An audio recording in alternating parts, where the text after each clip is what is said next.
স্বাগত খেলাযোগে আপনাদের সাথে আছি আমি Faim Rahman. Batting, bowling, fielding নেদারল্যান্ডসের বিপক্ষে 3 ডিপার্টমেন্টেই যেন জ্বলে উঠল বাংলাদেশ। সিরিজের প্রথম টি-20তে টাইগাররা জিতেছে 8 উইকেটের বড় ব্যবধানে। প্রথমে ব্যাট করতে নেমে 8 উইকেটে 136 রান তোলে ডাচরা। সহজ টার্গেট তারা করতে নেমে লিটন দাসের অপরাজিত 54 রানের নকে 39 বল হাতে রেখে ম্যাচ জিতে নেয় বাংলাদেশ। খালিদ জামিলের রিপোর্টে বিস্তারিত। 50 করেই হাল ছেড়ে দেওয়া নয়। টাইগার টি-20 ক্যাপ্টেন লিটন দাস দেখালেন সত্যিকারের নেতা কেমন হয়। নিজেই করলেন সবচেয়ে বেশি run, captain leading from the front. তার সাথে মাঠ ছাড়া এই ক্রিকেটার সেই সাইফ হাসান। অফ ফর্মের কারণে অনেক চোখ রাঙানি ছিল, তবু পাশের ওই ক্যাপ্টেন্স কলেই দলে ওর এই অবস্থান। কাজটা সহজ করে দিয়েছিল তাসকিনের মতো বোলার। তবু এই দুই ব্যাটারই তো ম্যাচ উইনার। স্পিনিং উইকেটে যেমন হয় শুরু, ক্যাপ্টেন লিটন দাসের অ্যাপ্রোচও ছিল তা।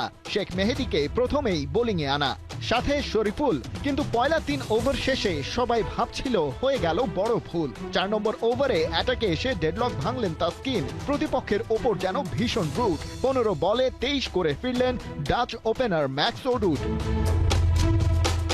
তাসকিনের বোলিং ক্ষুরধার, অতিথিদের পাওয়ার প্লে প্ল্যানিং ভেঙে চুরে ছারখার। প্রথম 6 ওভারে 1 উইকেট হারিয়ে ওদের 34 রান। খেল তখনও দেখাননি মুস্তাফিজুর রহমান।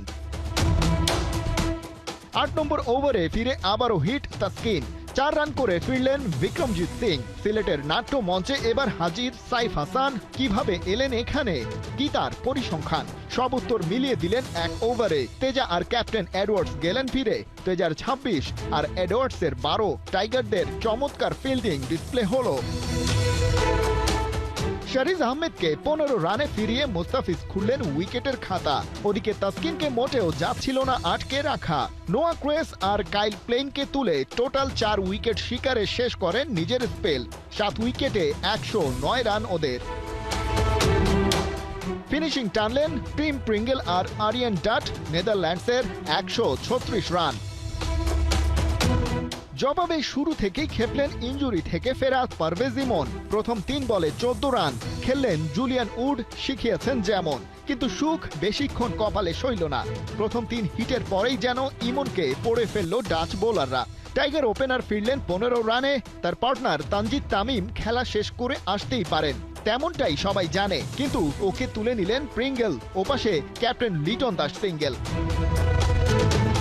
তারপরেই সিলেটের মাঠে মোনালিসার আগমন। একের পর এক বাউন্ডারিতে সেই ইনফর্ম ব্যাটারকে স্মরণ। লিটন দাস বল পাঠালেন সারা মাঠ জুড়ে। তুলে নিলেন ক্যারিয়ারের 13 নম্বর 50। ওকে সঙ্গ দিলেন সেই সাইফ হাসান। তাকে নিয়ে হলো সব অস্বস্তির অবসান। লিটন অপরাজিত থাকলেন 54 রানে, হাফ ডজন বাউন্ডারির সাথে 6 ওভার বাউন্ডারি। সাইফও কম যান না, করেছেন 19 বলে 36। 1-4 আর পাক্কা 3টা 6 মেরেছেন একা। লিটন সাইফের এমন পার্টনারশিপ আগে যায়নি দেখা। 26 বলে ওদের 46 রান। এশিয়া কাপের আগে টাইগারদের শক্তিশালী অবস্থান। খালিদ জামিল, 71। দল ধীরে ধীরে উন্নতি করছে। এভাবে চললে এশিয়া কাপে টাইগাররা দারুণ কিছু করবে, বিশ্বাস তাসকিন আহমেদের। নেদারল্যান্ডসের বিপক্ষে ম্যাচ সেরা তাসকিন মনে করেন দলের সবাই সাম্প্রতিক সময় কঠোর পরিশ্রম করছে, যার ফল এখন নিয়মিতই পাবে। সিলেট থেকে নাইয়ান বিন জসিমের পাঠানো রিপোর্ট।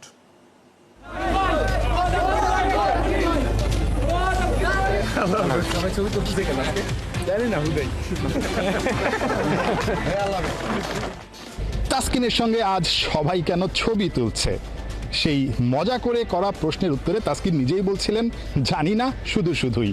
আসলে কি শুধুই তার সঙ্গে আজ ছবি তুলছে? ব্যাপারটা কিন্তু তা না। নেদারল্যান্ডসের বিপক্ষে বাংলাদেশ জিতেছে 39 বল হাতে রেখে। বল হাতে 28 রানে 4টা উইকেট নিয়েছেন তাসকিন। দিন শেষে ম্যাচ সেরা কিন্তু সেই তাসকিন আহমেদেই, যার কারণে সবাই তার সঙ্গে একটু ফ্রেমবন্দি হতে চাইবেন, এটাই স্বাভাবিক। কিন্তু তাসকিন আহমেদের হয়তোবা এখনই তুষ্ট হবার সুযোগ নেই, কিংবা তিনি তুষ্ট হতে পারছেন না, যেহেতু সামনে বড় ইভেন্ট এশিয়া কাপ এবং সামনে আবার বিশ্বকাপও আছে। সো এর চাইতে ভালো পারফরমেন্স, এর চাইতে ধারালো বোলিংটাই তিনি হয়তোবা করতে চাইছেন, যার কারণে তার কাছে শুধুই মনে হচ্ছে এখন সেলফি তোলার আবদার মেটানোটা। নেদারল্যান্ডসের বিপক্ষে বাংলাদেশ যখন জিতেছে, তখন তাসকিন আহমেদ যখন ম্যাচ সেরা হয়েছেন, বোলিং করাটা এই স্পোর্টিং উইকেটে আসলেই কি সহজ ছিল? কন্ডিশনটা বেশ ভালো উইকেট ছিল, batting friendly condition plus due factor ছিল, বলারদের জন্য কিছুটা চ্যালেঞ্জিং। আলহামদুলিল্লাহ আমরা সবাই মিলে ভালো একটা মানে কম টোটালে ফিনিশ করতে পারছি। স্পোর্টিং উইকেট আমার কাছে মানে খেলে মনে হলো যে সোফার বাংলাদেশের বেস্ট ব্যাটিং ট্র্যাক এটাই। তো একটু চ্যালেঞ্জিং ছিল, বাট এনজয় করছি ওভারঅল।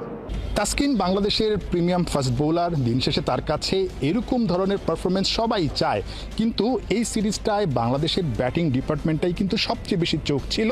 অর্থাৎ পাওয়ার হিটিংয়ের যে ক্লাসগুলো জুলিয়ান উডের কাছে বাংলাদেশের ব্যাটাররা করেছিল, সেখানে আসলে কতটুকু উন্নতি করেছিল। লিটন কুমার দাস অলমোস্ট 190 স্ট্রাইক রেটে ব্যাট করেছেন। একই সঙ্গে সাইফ হাসান দীর্ঘদিন পর যিনি দলে ফিরেছেন, তিনিও 185 স্ট্রাইক রেটে ব্যাট করেছেন। 4 বছর পর ফেরা সাইফ হাসানকে আসলে তাসকিন আহমেদ কেমন দেখলেন? দিন শেষে বাংলাদেশ পাওয়ার হিটিংটা আসলে কেমন এই ম্যাচটাতে দেখাতে পারলো, যেটা কিনা তারা গত কয়েকদিন ধরে আসলে আত্মস্থ করার চেষ্টা করছিল। হ্যাঁ, ইমপ্রুভ হচ্ছে আসলে। টু বি অনেস্ট, ও কিন্তু বেশি দিনও হয় নাই, জুলিয়ান উড আসছে মাত্র 1 সপ্তাহ। তো 7-10 দিনে আসলে খুব একটা ইমপ্রুভমেন্ট বোঝাটাও ডিফিকাল্ট, বাট ও যেভাবে ট্রেনিং করাচ্ছে এর ইম্প্যাক্ট অবশ্যই লং টার্ম করলে আমরা পাবো আশা করছি। সাইফের ভালো কন্ট্রিবিউশন ছিল, বোলিংও 2টা উইকেট নিয়েছে, ব্যাটিংও দারুণ ফিনিশ করছে। লিটন ব্যাটেড এক্সট্রিমলি ওয়েল মাশাল্লাহ। আসলে লিটনের ভালো খেলাটা বা ফর্মে থাকাটা আমাদের টিমের জন্য অনেক জরুরি। তো মাশাল্লাহ ও রিসেন্টলি মানে ফর্মে আসতেছে এবং ভালো ব্যাটিং করতেছেন, এটাও দেখতেছি। সো এই ধারাবাহিকতাটা যদি আমাদের আগাইতে থাকে, সামনে বড় ইভেন্টেও ভালো করা সম্ভব। কারণ স্পোর্টিং কন্ডিশনে যে কোনো এক সাইড দিয়ে জিতা কখনোই সম্ভব না। ব্যাটিং, বোলিং, ফিল্ডিং সবই লাগে, আর আমাদের মতো টিমে তো সব ক্ষেত্রে কন্ট্রিবিউশনটা আরও বেশি লাগে। সো এটা খুব ভালো সাইন যে ব্যাটিংয়ে ভালো হচ্ছে, বোলিংও ভালো হচ্ছে। বাংলাদেশ এই ম্যাচটাতে 138 রানের মধ্যে 80 রানই করেছে বাউন্ডারি থেকে। অর্থাৎ বাংলাদেশ যেই ইন্টেন্ট বা ইম্প্যাক্ট ক্রিকেটের কথা বলা হয়, সেখানটায় কিছুটা হলেও দেখাতে পেরেছে এই ম্যাচটাতে। বোলিংয়ে পেসাররা ভালো করেছেন, সাইফ হাসান ফিরেছেন বোলিংয়ে, তার কাছ থেকে যেটা দেখতে চায় টিম ম্যানেজমেন্ট তিনি সেটা দেখিয়েছেন। লিটন কুমার দাস যখন ফর্মে থাকেন তখন তিনি কি করতে পারেন, তিনি সেটা এই ম্যাচে করে দেখিয়েছেন। দারুণ ব্যাটিং করেছেন, 190 স্ট্রাইক রেটে ব্যাট করেছেন। সাইফ হাসান 185 স্ট্রাইক রেটে ব্যাট করেছেন। প্রাপ্তির জায়গাগুলো মোটামুটি প্রথম ম্যাচেই বেশ কিছু জায়গায় দেখা গেছে। নিশ্চয়ই পরের 2টা ম্যাচে বাংলাদেশ শুধু জয় না, ইমপ্রুভমেন্টের আরও বেশি ইমপ্রুভমেন্ট আমরা দেখতে পাবো। Nahian Bin Jasim, 71, Sylhet international cricket stadium, Sylhet. এই ছিল এই মুহূর্তের খেলাযোগের সরাসরি সংবাদ অনুষ্ঠান। দেখতে চোখ রাখুন 71-এর ফেসবুক পেজ এবং সাবস্ক্রাইব করুন 71-এর ইউটিউব চ্যানেল। 71-এর সাথেই থাকুন।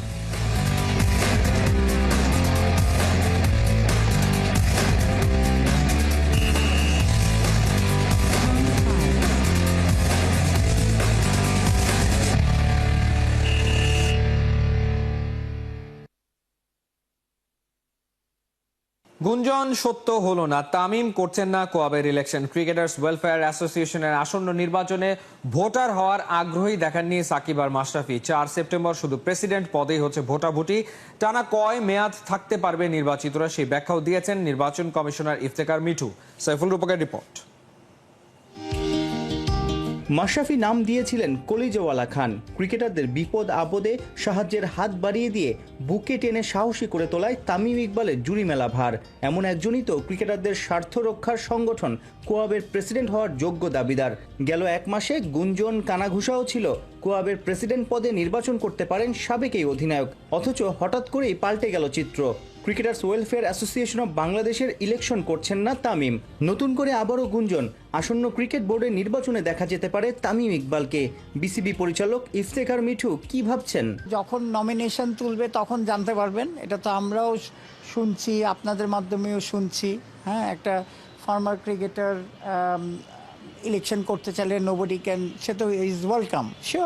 শিওর ওয়েলকাম তো করবই।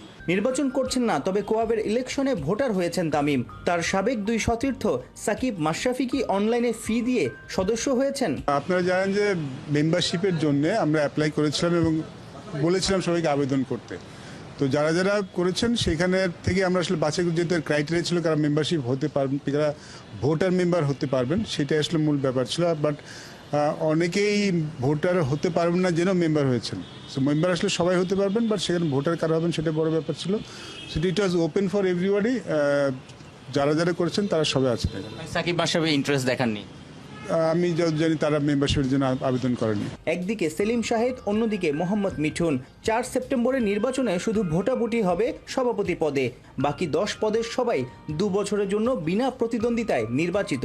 কন্টিনিউয়াসলি 2 টার্মের বেশি থাকতে পারবেন না। এবার যারা বোর্ডের সাথে কাজ করছেন তারা কিন্তু কেউ ইলেকশন করতে পারেনি, এটা মনে একটা মেজর চেঞ্জ ছিল এবার। মেজর চেঞ্জ মানে চাকরি করছে এবং বোর্ড ডিরেক্টর তারা এক্সিকিউটিভ কমিটি অফ কোয়াবের থাকতে পারবেন না। সাইফুল রূপক, 71।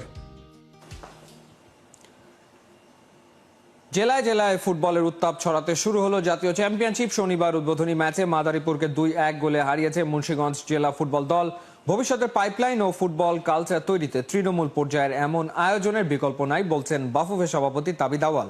ফুটবলের পুরনো জৌলুস ফিরে পেতে সব ধরনের সহায়তার আশ্বাস যুব ও ক্রীড়া উপদেষ্টার। মুন্সিগঞ্জ থেকে হাসান সজীবের পাঠানো রিপোর্ট। ঘাম কখনো বৃথা যায় না।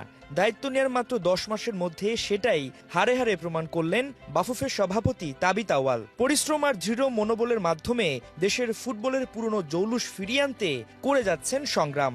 তারই একটি অংশ অন্ধকারে থাকা তৃণমূল পর্যায়ের ফুটবলকে আলো ফিরিয়ে দেওয়া জাতীয় চ্যাম্পিয়নশিপের আয়োজন।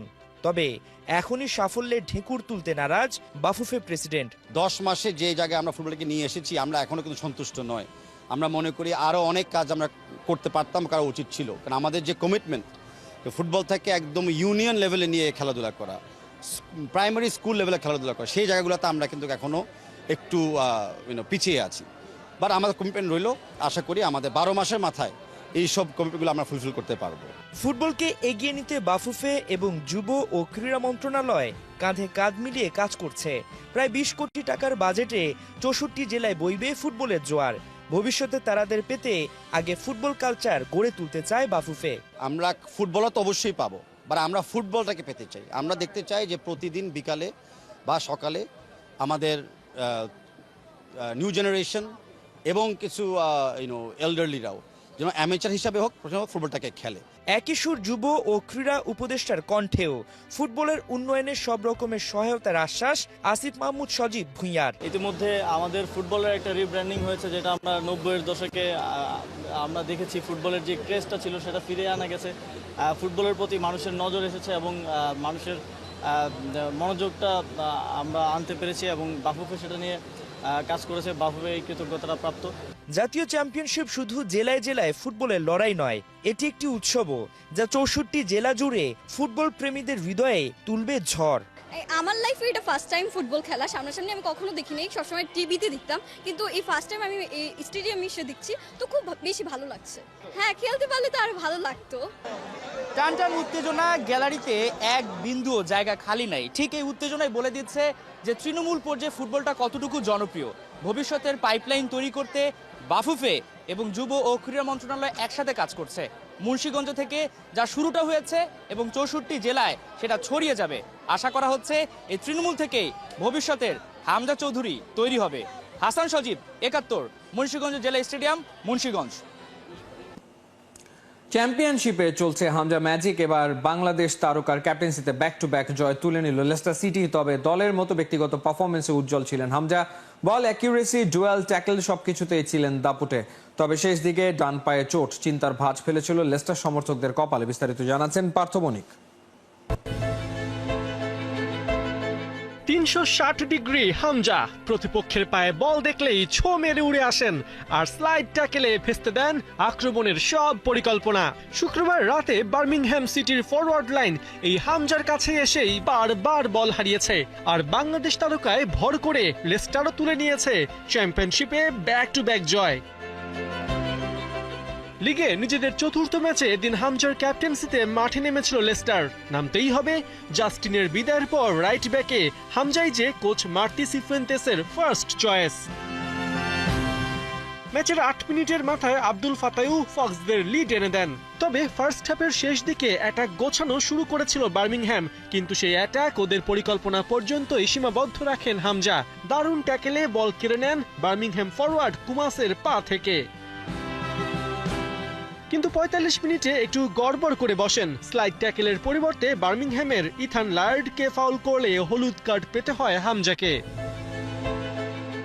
ম্যাচের ৭০ মিনিটে রীতিমতো ভয় ধরিয়ে দিয়েছিলেন Hamza Chowdhury. Long ball receive করার সময় বার্মিংহ্যাম ফরওয়ার্ড অ্যান্ডারসনের সাথে ধাক্কা লেগে পড়ে যান লেস্টার ক্যাপ্টেন, আর সাথে সাথেই ব্যথায় কুকড়ে ওঠেন। কিছুটা সময় মাঠে বসে থাকলেও ব্যথা না কমায় বাধ্য হয়েই পিচ থেকে বের হন।